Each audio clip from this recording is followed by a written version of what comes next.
Vous souhaitez quitter l'Europe? Vous souhaitez vous expatrier à l'étranger? Mais comme la plupart des gens, ce qui vous bloque, c'est le salaire. Comment est-ce qu'on fait pour avoir un travail qui nous permette d'exercer de partout dans le monde?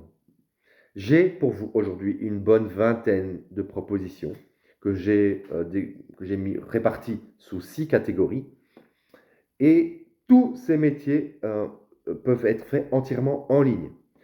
C'est des métiers qui peuvent être faits en ligne, mais en plus de ça, c'est des métiers qui demandent très peu de connaissances, peu de compétences. En vrai, tous ces métiers-là peuvent être appris et exercés et vous rapporter de l'argent en moins de 6 mois. Je vais commencer par ce qui est pour moi le plus simple, pour aller vers ce qui est un petit peu plus technique. Je pense que la première chose à envisager, c'est trans- de transférer votre activité en ligne. Il y a énormément de métiers, et on ne s'en rend pas forcément compte, il y a énormément de métiers que l'on peut transférer en ligne. Il y a de plus en plus d'outils qui sont en place et qui nous permettent de faire ça. Euh, Par exemple, je pense à un agent immobilier qui exerce son métier uniquement en ligne depuis l'étranger. Alors, ce n'est pas forcément quelque chose qui paraît faisable de prime abord, mais il y a des gens qui le font. Donc, comme quoi, il y a des solutions. Et si on cherche un petit peu, c'est peut-être ça qui vous permettrait d'avoir le plus rapidement et de faire le plus facilement et le plus rapidement la transition. Alors, je vais commencer par les métiers de la vente. Pourquoi? Parce que c'est pour moi le secteur pour lequel il y a le moins de barrières à l'entrée. Si vous voulez vous lancer dans la vente, euh, vous serez engagé, vous serez formé. Et si vous arrivez à vendre des produits pour une entreprise, d'office, vous allez être engagé. Alors, quand on pense à la vente en ligne, on pense évidemment premier au e-commerce, dropshipping, ce genre de choses. C'est évidemment quelque chose qui est facile à mettre en place.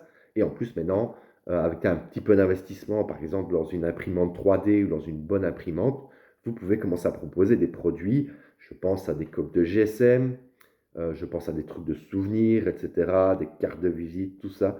Avec très peu d'investissement, vous pouvez proposer ce genre de produits et commencer à gagner de l'argent très rapidement. Ensuite, il y a évidemment tout ce qui est conseil et formation et tout ce qui est prospection téléphonique. C'est vrai que ce n'est pas forcément les métiers les plus agréables, mais il y a toujours de la demande dans les call centers. Et si c'est quelque chose qui peut vous convenir, vous pouvez gagner des salaires parfois très intéressants juste en faisant de la prospection téléphonique. La prospection téléphonique, vous faites ça d'où vous voulez. Ensuite, pour les personnes qui sont peut-être un petit peu plus introverties, il y a tous les métiers du secrétariat. Par exemple, je pense à la gestion de rendez-vous. Il y a énormément de professions libérales, de dentistes, de médecins, etc., qui délèguent la prise de leur rendez-vous à une tierce personne qui est payée uniquement pour répondre au téléphone et prendre les rendez-vous clients. 10, 15 clients comme ça, et vous pouvez travailler entièrement en ligne d'où vous voulez. Évidemment, il faut être un petit peu flexible au niveau des horaires et faire attention au décalage horaire. Hein. Évidemment, si vous travaillez en Europe et que vous habitez en Amérique, mais il va falloir s'adapter. Donc ça, c'est envisageable. Il y a également les métiers un petit peu plus, sur les trucs un petit peu plus techniques, comme Excel. Il y a énormément de demandes pour faire simplement des documents Excel un petit peu plus compliqués, etc. Donc si vous vous y connaissez là-dedans, c'est aussi un service que vous pouvez proposer. Il y a aussi tous les services KDP. Donc il y a énormément de personnes qui écrivent des livres, qui veulent se faire publier sur Amazon, Amazon KDP, et donc il y a tout un tas de services autour de ça, la mise en page, la traduction, euh, et voilà, simplement mettre le livre sur le site internet. Il y a des gens qui proposent ça et ça rapporte pas mal d'argent, il y a beaucoup de demandes. Donc, je l'ai dit, il y a la traduction. Si vous êtes dans un pays où on ne parle pas français, vous pouvez faire de la traduction en français. Vous pouvez faire des cours dans votre langue maternelle. Ça, c'est à envisager. Et également, il y a beaucoup de demandes pour les études de marché. Ça ne demande pas énormément de compétences de faire une étude de marché. Ça peut s'apprendre assez rapidement, mais il y a beaucoup de demandes pour les entreprises et ça, c'est quelque chose qui vous donne énormément de liberté. Ensuite, pour les personnes plus créatives, j'ai deux catégories. Il y a la catégorie design.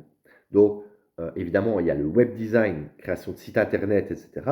Mais il y a des métiers beaucoup plus simples, comme monteur vidéo. Avec quelques tutos, un programme de montage de vidéo, vous pouvez très rapidement proposer ce service et il y a énormément de demandes pour le montage vidéo. Il y a des gens qui font des salaires à 6 chiffres uniquement en montant des vidéos. Vous travaillez où vous voulez, vous travaillez quand vous voulez, vous travaillez avec qui vous voulez. Et il n'y a pas que les vidéos pour les influenceurs. Je pense au VSL, je pense aux présentations d'entreprise, je pense aux voix off. Donc il y a pas mal de choses rien que dans la vidéo. Et puis il y a aussi les créations visuelles, donc plutôt image. Je pense aux logos. Ça a l'air de rien, mais il y a énormément de demandes pour des logos. Il y a des gens qui font que ça. Et les miniatures des réseaux sociaux, il y a des gens qui font des salaires à 6 chiffres juste en faisant des miniatures. Donc ça, je pense, si vous êtes créatif, c'est vraiment quelque chose à envisager. Ensuite, on a tous les métiers de l'écriture. Si vous avez l'amour de l'écriture, il y a par exemple les métiers du copywriting, donc création de blogs, rédaction d'articles, euh, également le marketing, donc des pages de vente, ce genre de choses. Il y a des gens qui sont spécialisés là-dedans. Il y a aussi la gestion des réseaux sociaux, publication des réseaux sociaux, créer des posts, répondre à des commentaires. Ce n'est pas quelque chose qui demande énormément de compétences, mais il y a beaucoup d'entreprises qui délèguent ça. Et encore une fois, vous faites ça à distance, comme vous voulez, quand vous voulez. Et puis, les scripts vidéo. Il y a évidemment des gens qui délèguent jusqu'à leur script. Si vous êtes bon en écriture, si vous avez un petit peu de créativité, ça rapporte énormément d'argent.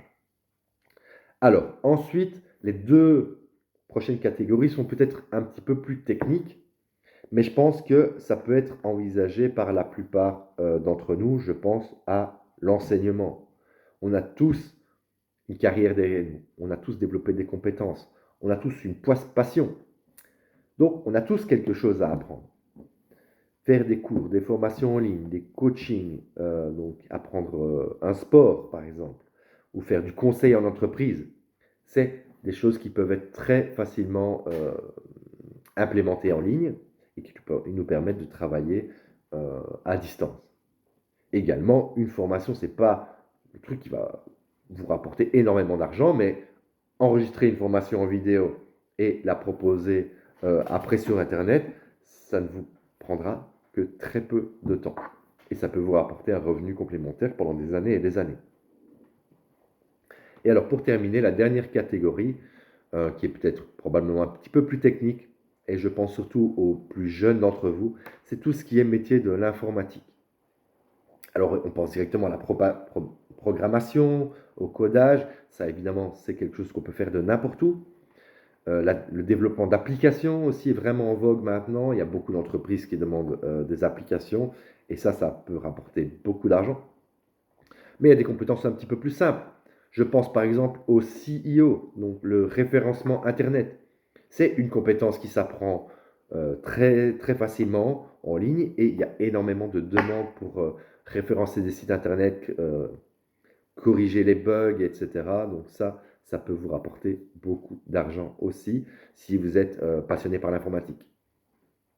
Et également, je voulais terminer par ce qui, selon moi, est le métier qui a le plus d'avenir. Les métiers qui ont le plus d'avenir sont les métiers qui sont tournés vers l'IA.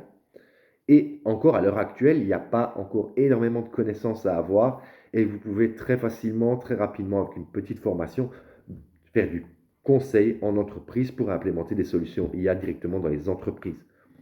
Il n'y a pas forcément besoin d'avoir un truc hyper compliqué pour faire gagner du temps et apporter de la valeur à une entreprise. Je pense, par exemple, simplement à des GPT ou des trucs comme ça peut déjà faire une sacrée différence.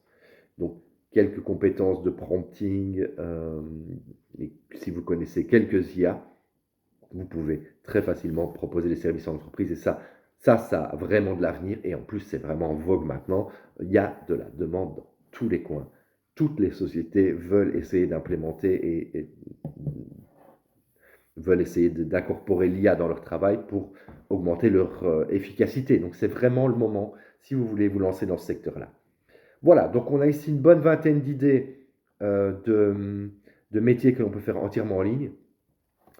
J'ai encore pas mal d'idées, donc je ferai probablement une autre vidéo. Mais si vous voulez plus de conseils, si vous voulez plus d'informations, n'hésitez surtout pas à me contacter. Vous avez mon adresse email, vous avez mon WhatsApp. Je suis évidemment disponible et je fais ça avec grand plaisir. Voilà. Je vous souhaite une très bonne journée et à bientôt.